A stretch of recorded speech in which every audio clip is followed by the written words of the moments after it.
Bonjour chers frères et sœurs internautes,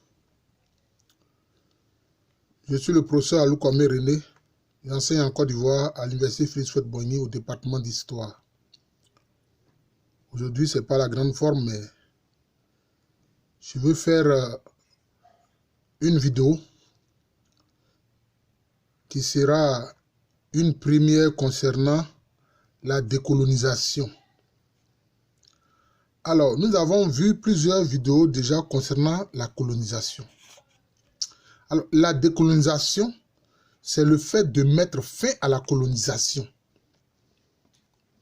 Mais il faut dire que la décolonisation n'est pas née dans l'esprit des colonisateurs comme tout à coup une bonté qui a surgi d'eux. Non.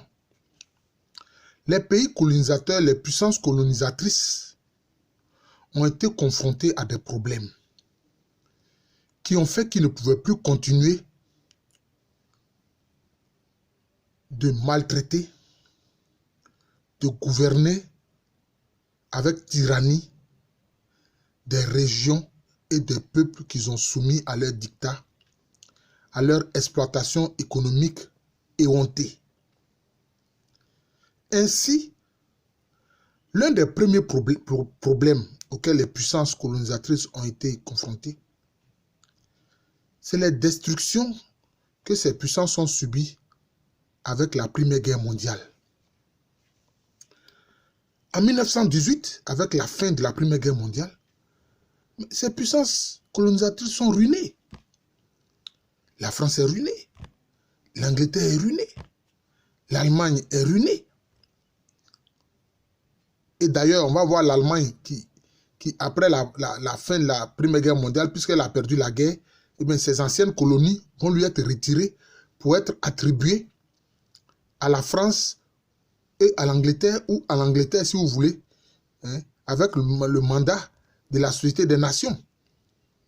C'est ainsi que le Tanganyika, hein, qui correspond à la Tanzanie actuelle, le Rwanda et le Burundi, le sud-ouest africain qui correspond à la Namibie, qui étaient des colonies allemandes, de même que le Cameroun et le Togo, qui étaient des colonies allemandes, eh bien, ont été retirés à l'Allemagne.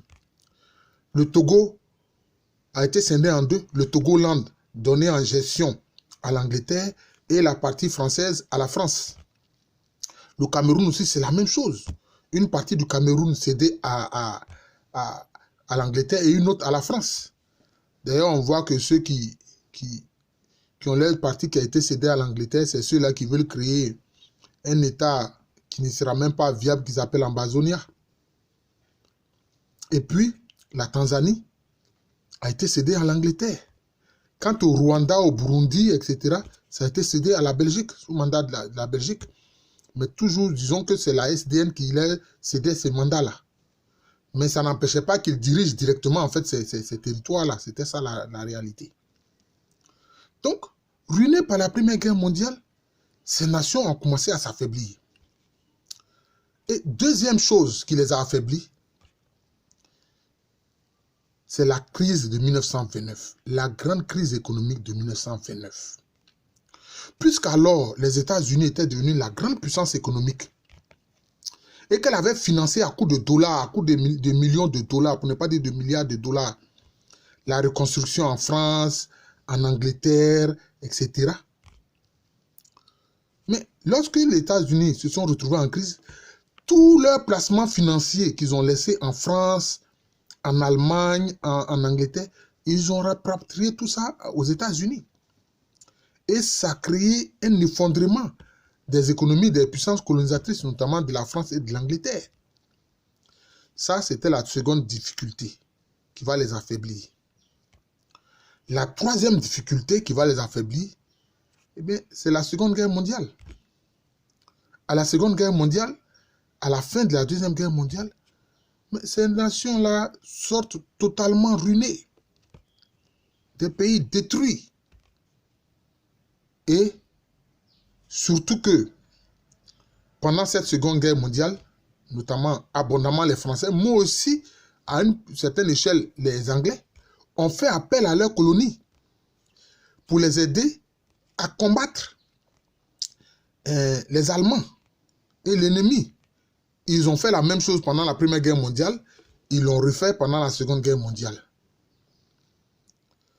Et les Africains, qu'on a appelés d'une façon impropre les tirailleurs sénégalais alors qu'ils venaient de plusieurs colonies, soit de l'AOF ou de l'AIF, c'est-à-dire de l'Afrique occidentale française et puis de l'Afrique équatoriale française, qui ont combattu aux côtés des Européens, des Français, des Anglais ou autres, qui ont vu que ce ne sont pas des hommes supérieurs comme ils le prétendaient, mais ce sont des hommes comme tout le monde, hurlant de douleur.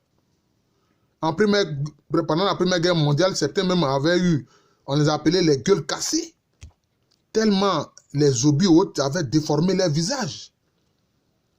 Voilà. Donc les Africains ont vu, mais ceux-là, quelquefois même certains étaient tellement peureux que devant le déferlement des bombes, certains criaient. Hein? Certains criaient et fuyaient. Les Africains ils se sont rendus compte que ceux-là, ils sont comme nous, c'est des êtres humains comme nous. Ils ont prétendu qu'ils sont supérieurs. Mais pourquoi est-ce que ces Européens ont pu conquérir tous ces vastes territoires? Mais c'est parce qu'ils avaient les armes les plus puissantes de l'époque, c'est tout. Ça n'a pas changé. Même aujourd'hui, quand on dit tel pays, les États-Unis, la Russie, la Chine, l'Angleterre, etc. sont des grandes puissances, c'est par rapport à quoi? C'est par rapport à leur armement. C'est simplement par rapport à leur armement. Voilà, c'est tout. Donc, ils avaient la puissance financière, militaire, et c'est sur cette puissance militaire qu'ils se sont appuyés pour coloniser tous ces territoires. Mais, ces trois éléments qui les ont affaiblis vont rendre, je dirais, le terrain propice à la décolonisation. C'est ainsi que, dès 1944, déjà, on voit le général de Gaulle qui dit que les Africains doivent participer à la gestion déjà de leurs propres affaires. Participer à la gestion de leurs propres affaires. Mais ce n'est pas qu'il était temps pour l'indépendance, non. Quand on veut présenter de Gaulle comme un héros de la décolonisation, qu'il a donné l'indépendance aux pays africains, mais c'est un mensonge. On a vu, quand il y a eu le référendum franco-africain de 1958 et que la Guinée-Conakry a voté contre le référendum, on a vu la réaction du général de Gaulle. En colère, il a pris tout ce qu'il y avait en Guinée-Conakry. Même les manuels scolaires, il les a emportés. Les fils électriques, il les a fait enlever. Les fils téléphoniques, il les a fait enlever. Alors qu'ils prétendaient que c'était un référendum libre, il fallait voter. Mais ils ont voté, ils ont dit non. Et il n'a pas arrêté de persécuter la Guinée-Conakry.